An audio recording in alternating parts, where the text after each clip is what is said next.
Hello friends, सगळ्यांचं स्वागत आहे ज्ञानवंदन एज्युकेटर यूट्यूब चॅनलमध्ये। तर लक्षात घ्या, ICDS सुपरवायझर जो 14 तारखेला पेपर झाला त्यामध्ये GK मध्ये आपण महाराष्ट्राचा भूगोल यावर देखील प्रश्न विचारलेले बघितले आहेत आणि महाराष्ट्र भूगोलमधील महत्त्वपूर्ण टॉपिक आहे व्याघ्र प्रकल्प। तर लक्षात घ्या, यावर आवर्जून प्रश्न तुमच्या परीक्षेमध्ये येऊ शकतो। तर थोडक्यात आपण जेवढेही व्याघ्र प्रकल्प आहेत त्याविषयी माहिती घेणार आहोत। व्हिडिओ काळजीपूर्वक बघायचा आहे। आजच्या व्हिडिओतून नक्की तुम्हाला विद्यार्थी मित्रांनो हेल्प होईल।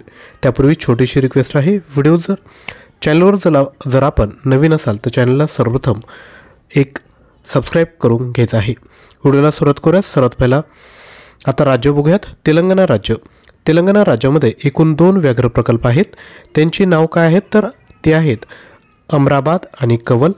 त्यानंतर केरळमध्ये एकूण 2 आहेत। नाव आहे पारंबीकुलम आणि पेरियार। आणि भारतात एकूण किती व्याघ्र प्रकल्प आहेत तर 57। हे लक्षात ठेवा। एक एक राज्य आपण बघणार आहोत। त्यानंतर पुढील राज्य आहे छत्तीसगड।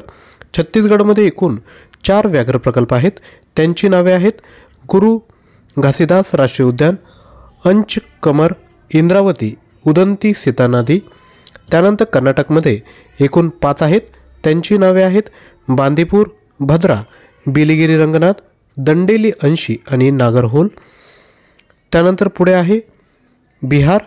बिहारमध्ये आहे एक वाल्मिकी। झारखंडमध्ये एक आहे, ते आहे पलमाऊ। त्यानंतर महाराष्ट्रामध्ये व्हेरी इम्पॉर्टंट, महाराष्ट्रात एकूण किती व्याघ्र प्रकल्प आहेत तर 6। त्यांची अनुक्रमे नाव आहे पेच, सह्याद्री, ताडोबा, अंधारी, बोर, मेळघाट, नवेगाव, नागझिरा। उत्तर प्रदेशमध्ये एकूण 2 आहेत। नाव आहे पिलीभीत, राणीपूर। त्यानंतर पुढे पश्चिम बंगालमध्ये एकूण 2 आहेत। नाव आहे बक्सा, सुंदरबन। आंध्र प्रदेशमध्ये 3 आहेत। नाव आहे नागार्जुन सागर, श्रीशैलम, विरंगना, दुर्गावती व्याघ्र प्रकल्प। तर विद्यार्थी मित्रांनो लक्षात घ्या, हे लक्षात ठेवायचे नाहीत, हे आपल्या डोळ्याखालून घालायचे आहेत। हा व्हिडिओ 2 ते 3 वेळेस आपण बघायचा आहे। नोट डाऊन काही करायची गरज नाही। 2 ते 3 वेळेस जर बघितला तर जेव्हा परीक्षेत प्रश्न येईल तर तुम्ही इझिली तो विद्यार्थी मित्रांनो अटेम्प्ट करू शकता। कारण की पेपर आपले लवकरचे फार 1 वर्षानंतर पेपर नाही, त्यामुळे तुमची जी व्हॉलेटाईल मेमरी त्यामध्ये हे प्रश्न नक्कीच लक्षात राहतील। एकदा डोळ्याखालून हे सर्व प्रश्न जाऊ द्यात। अरुणाचल प्रदेशमध्ये एकूण 3 आहेत। ते आहे कमलंग, नामदफा आणि पक्के। राजस्थानमध्ये 4 आहेत। नावे आहे मुकुंद्र हिल्स, रणथंबोर, सरिस्का, रामगड, विषधारी। त्यानंतर तामिळनाडूमध्ये एकूण 5 आहेत। नावे आहेत अनमलाई, कलाकड, मुंडनथुराई, मधुमलाई, सत्यमंगलम आणि मेघमलाई। मध्य प्रदेशमध्ये 8 आहेत। नाव आहे बांधवगड, कान्हा, पन्ना, पेंच, सातपुडा, संजय दुबरी, वनविहार आणि कुनो। त्यानंतर उत्तराखंडमध्ये 2 आहेत। नावे आहेत राजाजी, कॉर्बेट। आसाममध्ये एकूण 4 आहेत। नावे आहे काझीरंगा, मानस, नामेरी, ओरंग। त्यानंतर ओडिसामध्ये एकूण 2 आहेत। नाव आहे सात कोसिया आणि सिमिलीपाल। त्यानंतर मिझोराममध्ये 1 आहे। नाव आहे डंपा। तर छोटा व्हिडिओ होता, तुम्ही परत एकदा पाठीमागं घ्या आणि परत एकदा विद्यार्थी मित्रांनो व्हिडिओ बघा। सर्व जे आहेत एकदा डोळ्याखालून जाऊ द्या। परीक्षेत तुम्हाला हमखास कोणत्या ना कोणत्या शिफ्टला नक्की यावर प्रश्न येणार आहेत।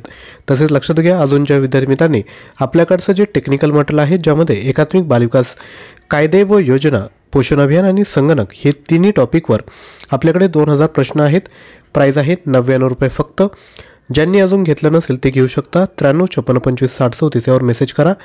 यामध्ये तुम्हाला प्रश्न आणि उत्तर लगेचच दिले, जेणेकरून रिव्हिजन करायला तुम्हाला फायदा होईल। यानंतर पुढे जर आपल्याला कंप्लीट स्टडी मटेरियल पॅकेज पाहिजे असेल, म्हणजे 100 प्रश्नांची जर तयारी करायची असेल तर आपल्याकडे 18500 प्रश्न आहेत। प्राईज आहे 249 रुपये। यामध्ये सुरुवातीला तुम्हाला ICDS योजना व कायदे, पोषण अभियान आणि संगणक यावर तुम्हाला 2000 प्रश्न बघायला भेटतील। सामान्य ज्ञान टॉपिक कव्हर केला आहे। सर्व प्रश्नपत्रिका आहे। चालू घडामोडींचे प्रश्न आहेत जानेवारी 23 ते डिसेंबर 24 पर्यंतचे। मराठी व्याकरण, इंग्लिश ग्रामर, ॲप्टिट्यूड आणि 10 फुल लेंथ टेस्ट यामध्ये आपण ॲड केलेल्या आहेत। फुल लेंथ टेस्टमध्ये प्रश्नपत्रिका वेगळी, आन्सर की वेगळी आणि OMR शीट तुम्हाला दिली, तर हे देखील आपण घेऊ शकता। याची जी प्राईज आहे ती आहे 249 रुपये। तर याकरिता 93 56 25 60 34 यावर पेमेंट करून याच क्रमांकावर स्क्रीनशॉट पाठवायचा आहे। पेमेंट करताना काही अडचण येत असेल तर तुम्ही व्हॉट्सअप करू शकता। आजचा व्हिडिओ आवडला असेल तर एक लाईक झालंच पाहिजे. तसेच आपले जेवढे फ्रेंड्स आहेत त्यांपर्यंत शेअर करा आणि आपल्याला कोणत्या टॉपिकवर तुम्हाला अजून व्हिडिओ पाहिजे ते तो टॉपिक खाली कमेंट करा. थँक्यू.